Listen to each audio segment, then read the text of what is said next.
দুই তালিকাই জাতিসংঘের। একটা নিয়ে হইচই হলো, আরেকটা ছুঁড়ে ফেলে দিল। জানিয়ে রাখি অনুষ্ঠানে আজ কথা বলবো এই বিষয়ে। আমরা সকলেই জানি 2024 সালের জুলাই আগস্টের আন্দোলনের পর 1 জুলাই থেকে 15ই আগস্টের মধ্যে 1400 জনের বেশি মানুষ নিহত হয়ে থাকতে পারে বলে জাতিসংঘের মানবাধিকার বিষয়ক হাই কমিশনারের কার্যালয়ে তাদের তদন্ত প্রতিবেদনে উল্লেখ করেছে। অর্থাৎ জাতিসংঘের মানবাধিকার বিষয়ক এই তদন্ত রিপোর্টে 1400 জনের নিহত হওয়ার ঘটনা তুলে ধরা হয়েছে। তখনকার পরিস্থিতিতে এটি কতটা নির্ভরযোগ্য, কতটা অনির্ভরযোগ্য প্রতিবেদন, সেদিকে যাচাই বাছাই না করেই যে যার মতো করেই সেল করেছে সেই তদন্ত প্রতিবেদন। আমিও তালিকার নির্ভরযোগ্য বা অনির্ভরযোগ্যতা নিয়ে আলোচনা করতে চাই না। ভবিষ্যতেই জবাব দেবে তালিকা কতটা নির্ভরযোগ্য, অর্থাৎ 1400 জনের যে তালিকা জাতিসংঘ থেকে করা হয়েছে সেটি কতটা নির্ভরযোগ্য। তবে অন্তর্বর্তী সরকার জাতিসংঘের এই তদন্ত রিপোর্টকে পুঁজি করে নানা কিছু করেছে, অর্থাৎ ইউনুসীয় বাহিনী আওয়ামী লীগকে ঘায়েল করেছে এই রিপোর্টকে ঘিরে। যদিও আওয়ামী লীগ এই রিপোর্টের প্রতিবাদ করেছে এবং চিঠির মধ্য দিয়ে আওয়ামী লীগ একটি চিঠির মধ্য দিয়ে জাতিসংঘের সংশ্লিষ্ট জায়গায় রিপোর্টের বিরোধিতা করেছে। জাতিসংঘের এই রিপোর্টকে পবিত্র ধর্মগ্রন্থ করে তুলেছে জুলাই শক্তির সকল পক্ষই। তোলপাড় সৃষ্টি হয়েছে তালিকা নিয়ে।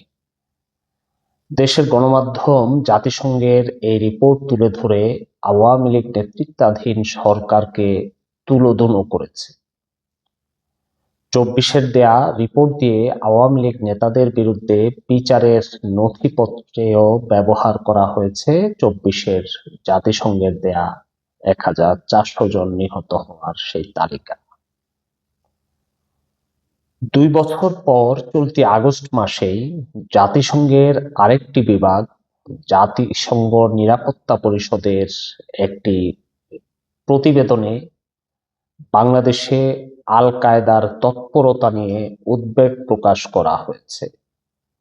এতে বলা হয়েছে বাংলাদেশে স্থায়ী ঘাঁটি ও গোপন সেল গড়ে তোলার চেষ্টা করছে আল কায়েদা।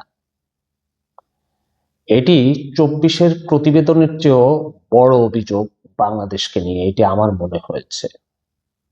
প্রশ্ন হলো, 24 সালে আন্তর্জাতিক প্রতিষ্ঠানের রিপোর্ট এত কদর পেল বাংলাদেশের সকল মহলে, তা নিয়ে কোনো প্রশ্ন তোলা হলো না।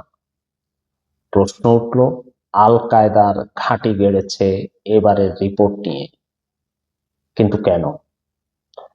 আগের রিপোর্ট পতিত আওয়ামী লীগের বিরুদ্ধে যাওয়ায় সবাই গোগ্রাসে গিলেছে। এবারের রিপোর্ট বর্তমান বিএনপি নেতৃত্বাধীন সরকারের বিপক্ষে যাওয়ায় এর সমালোচনা করা হচ্ছে। ব্যাপারটি কি এই? আমরা সকলেই জানি জাতিসংঘের এই রিপোর্টকে বিএনপি নেতৃত্বাধীন সরকার আমলেই নেয়নি, অর্থাৎ আল কায়েদা ঘাঁটি গড়ার যে প্রতিবেদন তারা জানিয়েছে সেটিকে আমলে নেয়নি। অন্য অংশীজনরাও জাতিসংঘের এই রিপোর্ট নিয়ে কোনো আলোচনা সমালোচনা করছে না। বাংলাদেশে আল কায়েদার তৎপরতা নিয়ে জাতিসংঘের নিরাপত্তা পরিষদের প্রতিবেদনের বিষয়ে সরকারের স্বরাষ্ট্রমন্ত্রী সালাউদ্দিন আহমেদ বলেছেন, এটি 17 আগস্ট উনি বলেছেন, প্রতিবেদনটি অনুমান নির্ভর হওয়ায় সরকার তা আমলে নিচ্ছে না। সুপারিশ এই বিষয়টি অর্থাৎ আমলে না নেয়ার বিষয়টি সম্পর্কে তিনি আরো বলেছেন, আমি শুনেছি এই রিপোর্ট কিন্তু পড়িনি। সেখানে হয়তো কিছু অবজারভেশন দিতে পারে জাতিসংঘ, আমি না দেখে বলতে পারবো না। এটি স্বরাষ্ট্রমন্ত্রীর বক্তব্য বলছিলাম। তিনি আরো বলেন, আমরা এগুলো আমলে নিচ্ছি না, রিপোর্টও এখনো পড়িনি। তাছাড়া স্বরাষ্ট্রমন্ত্রী বলছেন, আমি যতটুকু শুনেছি পত্রিকার অন্তরে, সেখানে বলা হয়েছে যে তারা একটা এজাম্পশন করেছে, অনুমান করেছে যে এরকম হতে পারে। অর্থাৎ জাতিসংঘের রিপোর্ট নিয়ে তিনি বলছেন। তিনি আরো বলেন, অর্থাৎ স্বরাষ্ট্রমন্ত্রী আরো বলেন 17 তারিখের একটি অনুষ্ঠানে, যে অনুমান নির্ভর রিপোর্টের উপর আমরা কোনো পদক্ষেপ নিচ্ছি না। যাই হোক, স্বরাষ্ট্রমন্ত্রী তার অবস্থান জানিয়েছেন, সেটি আমরা ধরে নিব সরকারের অবস্থান। কিন্তু 24-এর রিপোর্ট জাতিসংঘ দিয়েছে, 26-এর আল কায়দা আছে দাবি করে এই রিপোর্টও জাতিসংঘই দিয়েছে। একটাকে এত আমলে নেয়া, আরেকটাকে অনুমান নির্ভর আখ্যা দিয়ে ছুঁড়ে ফেলে দেওয়ার মানে তো একই দাঁড়ায়। জনগণ এখন এ দাবি করতে চায়, তাহলে 24-এর রিপোর্টও কি একসময় ছুঁড়ে ফেলে দেওয়ার মতো রিপোর্ট হবে, এটি দাবি করতে চায়। যাই হোক, মূল কথায় আসি। সরকার বা অন্য অংশীজনরা জাতিসংঘের প্রতিবেদন আমলে নিক বা না নিক, এখানে ষড়যন্ত্রের গন্ধ পাওয়া যাচ্ছে। আমি ধারণা করছি বাংলাদেশের উপর স্যাংশনের সম্ভাবনা দেখা দিতে পারে। সেই ক্ষেত্র তৈরি করার আন্তর্জাতিক চক্রান্ত বলেই আমার কাছে মনে হচ্ছে। আল কায়দার সম্পৃক্ততার কথা বলে বাংলাদেশের উপর স্যাংশন দেওয়ার আয়োজন করা হচ্ছে। এটি খতিয়ে দেখা উচিত সরকারের। জাতিসংঘের নিরাপত্তা পরিষদের এই পর্যবেক্ষণ ভবিষ্যৎ বাংলাদেশের জন্য নিশ্চয়ই নতুন আশঙ্কা করার মতো যথেষ্ট কারণ আছে আমি মনে করি। তাই অতি জরুরি হয়ে পড়ছে এর আদ্যোপান্ত বের করা, এবং সে দায়িত্ব সরকারের।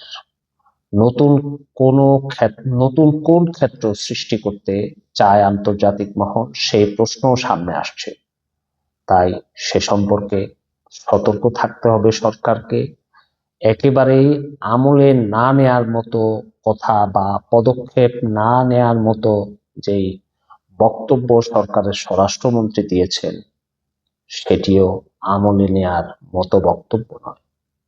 কারণ